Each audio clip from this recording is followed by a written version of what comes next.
CBSE के द्वारा आयोजित की जाने वाली सीटेट की परीक्षा में प्रत्येक वर्ष हजारों की संख्या में अभ्यर्थी बस इस वजह से फेल हो जाते हैं या फिर उनका रिजल्ट रुक जाता है क्योंकि उन्होंने आवेदन करते समय जो लैंग्वेज सेलेक्ट किया था और परीक्षा देते समय जो लैंग्वेज सेलेक्ट करते हैं उसमें कुछ मिसमैच होता है।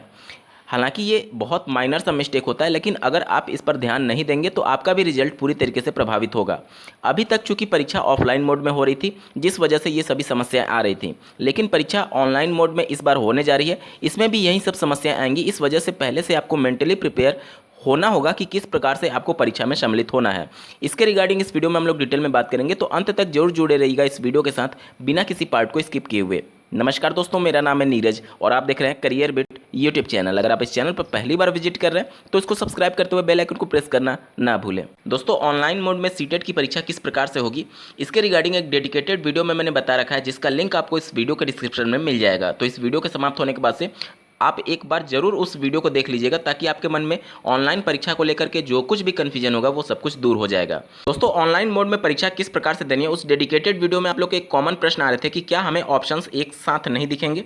यहाँ पर आप देख पा रहे होंगे प्रश्न के ऑप्शंस अलग अलग दिख रहे हैं या फिर बहुत कम स्पेस दिख रहा है। अभ्यर्थियों को काफ़ी समस्या हो रही थी, तो वहाँ पर मैं बता दूँ कि उस वीडियो में मैंने लैंडस्केप मोड में वीडियो को शूट किया था। अगर इसी को मैं पोर्ट्रेट मोड में, यानी कि जब मोबाइल आपके हाथ में सीधा खड़ा होता है उस टाइप से कर दूं, अगर आप देखें तो फ़ोन रोटेट करने पर ये प्रश्न के चारों विकल्प दिखने लगते हैं। तो वो मैंने रिकॉर्डिंग के समय फ़ोन को लैंडस्केप मोड में करने की वजह से आपको एक एक ऑप्शन दिख रहा था।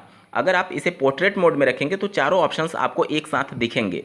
और अगर आप परीक्षा हॉल में जाएंगे तो चूंकि आपको कंप्यूटर के स्क्रीन पर परीक्षा देनी होती है, उसमें चारों ऑप्शंस आपको एक साथ ही दिखेंगे। इसको लेकर के भ्रम में ना रहें। एक प्रश्न के चारों विकल्प आपको एक ही स्क्रीन पर दिखेंगे, लेकिन एक स्क्रीन पर आपको एक ही प्रश्न दिखेगा। मतलब कि एक बार में आप एक प्रश्न का ही उत्तर देंगे, जब नेक्स्ट करेंगे तो अगला प्रश्न आएगा और उस प्रश्न के चारों ऑप्शन एक ही स्क्रीन पर आपको दिखेंगे। यहाँ तक क्लियर? अब आते हैं मेन प्रॉब्लम पर।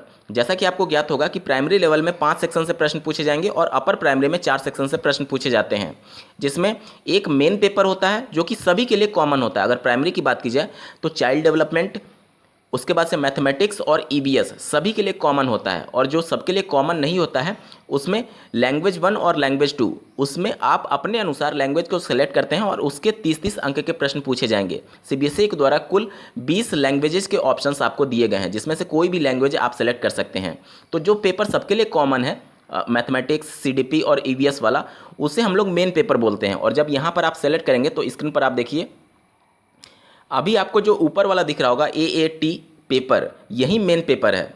जब इसको आप सॉल्व करेंगे तो इसमें तीनों पार्ट दिखेंगे। मतलब पहले पार्ट में 30 क्वेश्चन जब आप हल कर लेंगे या फिर बिना हल किए भी अगर आप नेक्स्ट करेंगे तो दूसरे पार्ट में एंटर कर जाएंगे, मैथमेटिक्स वाला, फिर उसके बाद से ईवीएस वाला।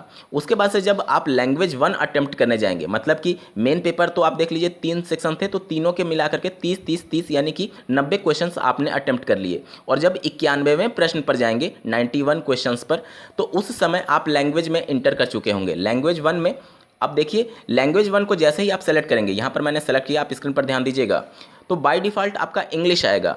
और हिंदी भाषी राज्य की अगर बात की जाए, उत्तर प्रदेश, बिहार, राजस्थान, मध्य प्रदेश, छत्तीसगढ़, तो इन सब में अमूमन जो अभ्यर्थियों के द्वारा 3 लैंग्वेज ही सेलेक्ट किए जाते हैं, इंग्लिश, हिंदी और संस्कृत में से। तो अभ्यर्थी जैसे ही लैंग्वेज 1 में क्लिक करते हैं तो बाय डिफ़ॉल्ट उनको सबसे पहले इंग्लिश का सेक्शन दिखता है। तो अभ्यर्थी कन्फ्यूज हो जाते हैं कि हमने इंग्लिश तो लिया था तो इस हिसाब से हम इंग्लिश को ही सॉल्व करें, तो वो इंग्लिश को सॉल्व करने लगते हैं। लेकिन ऐसा आपको नहीं करना होता है। एक्चुअली आपने आवेदन करते समय लैंग्वेज 1 में कौन सा ऑप्शन सेलेक्ट किया था उसके अनुसार आपको सेलेक्ट करना होता है। क्योंकि देखिए, लैंग्वेज वाले में जब आप जाएंगे तो लैंग्वेज 1 में ही आपको इंग्लिश और हिंदी दोनों दिखेगा। तो आप अपने आवेदन करते समय जो आपका कंफर्मेशन पेज डाउनलोड होता है या फिर जब एडमिट कार्ड जारी होता है तो उसमें मेंशन होता है कि लैंग्वेज 1 में आपने कौन सा लैंग्वेज लिया था और लैंग्वेज 2 में कौन सा लैंग्वेज लिया था। तो आप वहां से कंफर्म हो सकते हैं। चलिए मैं दिखाता हूं कहां पर मेंशन होता है। वर्ष 2019 में सीटेट का एडमिट कार्ड जो जारी किया गया था उसे आप स्क्रीन पर देख पा रहे होंगे किसी पर्टिकुलर कैंडिडेट का। इसमें आप देख सकते हैं लैंग्वेज ऑफर्ड 1 में और लैंग्वेज ऑफर्ड 2 में इनके द्वारा हिंदी और अंग्रेजी क्रमशः लिया गया है। लैंग्वेज 1 में हिंदी और लैंग्वेज 2 में इंग्लिश। तो आप अपने एडमिट कार्ड पर या फिर जो कंफर्मेशन पेज डाउनलोड होता है आवेदन करने के बाद से, उस पर भी मेंशन होता है कि आपने लैंग्वेज 1 और लैंग्वेज 2 में कौन सा लैंग्वेज सेलेक्ट किया था आप उसको कंफर्म होने के बाद ही परीक्षा में सम्मिलित होइएगा। अब चूंकि आपने देखा कि कैंडिडेट के द्वारा लैंग्वेज 1 में हिंदी सेलेक्ट किया गया था और जैसे ही अभ्यर्थी लैंग्वेज 1 को सेलेक्ट करेगा तो उनके सामने बाय डिफ़ॉल्ट अंग्रेजी वाला सेक्शन ओपन होकर के आ जाएगा। आप स्क्रीन पर देख पा रहे होंगे, देखिए यहाँ पर बाय डिफ़ॉल्ट पहला लैंग्वेज इंग्लिश है, जबकि उन्होंने लैंग्वेज 1 में हिंदी सेलेक्ट किया था। तो अभ्यर्थियों को ये लगता है कि इंग्लिश तो हमने लिया ही था, इंग्लिश और हिंदी, तो वो अंग्रेजी को ही सॉल्व करने लगते हैं 91 से 120 नंबर के प्रश्न पर, जो कि आपका गलत हो जाएगा क्योंकि आवेदन करते समय आपने सीबीएसई को बता रखा है कि 91 से लेकर के 120 प्रश्नों तक आप हिंदी का पेपर सॉल्व करेंगे। तो यहाँ पर देख लीजिए, आपको जब 91 नवंबर पर प्रश्न पर जाएंगे तो यहाँ पर आपको लैंग्वेज 1 में हिंदी सेलेक्ट करना होगा क्योंकि आपने आवेदन करते समय लैंग्वेज 1 में हिंदी लिया था। तो अब आप यहाँ से हिंदी को सेलेक्ट कर लेंगे और अब यहाँ से आप प्रश्नों का उत्तर देना शुरू करेंगे। उसके बाद से लैंग्वेज 2 जब आपको अटेम्प्ट करना होगा तो फिर से आप इस पर जाएंगे और मेन पेपर के नीचे लैंग्वेज 1 लिखा है और उसके नीचे लैंग्वेज 2 लिखा है, तो यहाँ से आप लैंग्वेज 2 सेलेक्ट करेंगे। उसके बाद से यहाँ पर फिर से जाएंगे लैंग्वेज 2 वाले कॉलम में और यहाँ पर आपको इंग्लिश और हिंदी दोनों दिखेगा। तो इस कंडीशन में चूंकि आवेदन करते समय इस बंदे ने इंग्लिश सेलेक्ट किया था तो अब आपको लैंग्वेज 2 में इंग्लिश को सेलेक्ट कर लेना है। उसके बाद से आपके स्क्रीन पर इंग्लिश का पूरा सेक्शन ओपन हो जाएगा।